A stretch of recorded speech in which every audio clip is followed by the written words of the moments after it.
Hi everybody, and welcome to Chelsea Grattan Bank's Facebook video. My name is Miria Gray, and this week we're talking about family finances. We are talking about today divvying up the bills. So when you are talking about moving in together, or if you're getting married and finally having some joint accounts, it's time to talk about how you're going to be divvying up those bills that come in every month, because jumping in and then having the conversation after you're already living together can lead to some really big growing pains in a relationship. So having that conversation first and having a clear understanding of what you're walking into, the minute that you stick your key in the lock and open up the door, is a really great way to go. So those conversations can be really hard to have. And there's a couple of good ways to get yourself talking about it. One is saying something like, I have something that I would like to discuss that I think will help the transition of us moving in together be a little bit easier. So that is coming across very unjudgmental. It's talking about us doing things together. It is a very inclusive conversation starter. So that is really important, especially when you're bringing up hard topics that have to do with money. The other thing that you can start with is, I need your help deciding how we think that we want to handle this moving forward. So again, a very inclusive conversation starter. I need you to help me. We're going to figure it out together.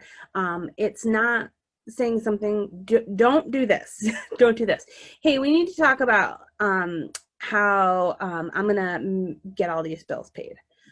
Because that's never going to work. It's going to put the other person on the offensive immediately, and you don't ever want to have a conversation that starts out that way.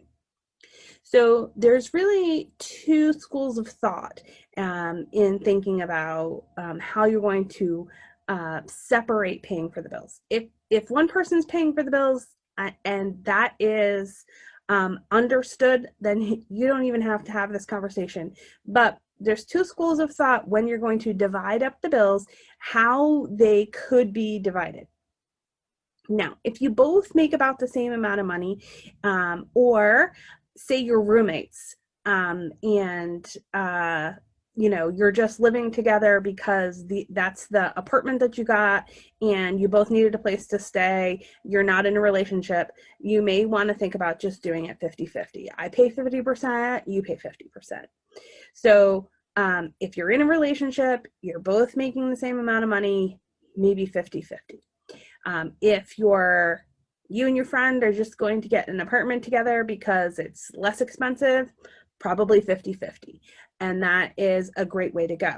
But definitely sit down and have the conversation before that happens so that everybody's really on the same page and completely understanding what everybody's thinking in their head, because that's really, really important.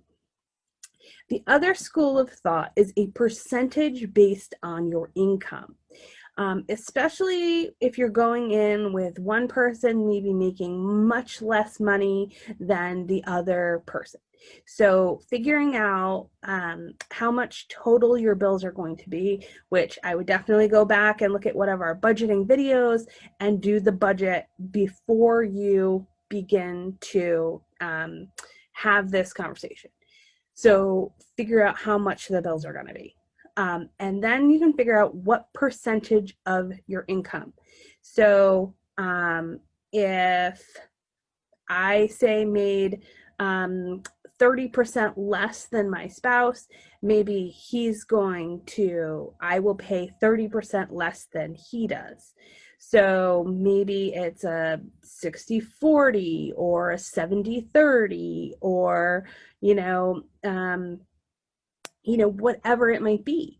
So figuring that out, right? So if our total bills is $1,000, a 50-50 split would be 500 and 500. Maybe you figure it out and you say, all right, look, I can afford on my income from these $1,000 to pay about $400 worth. So maybe then it is the 40/60 and it's $400 and $600.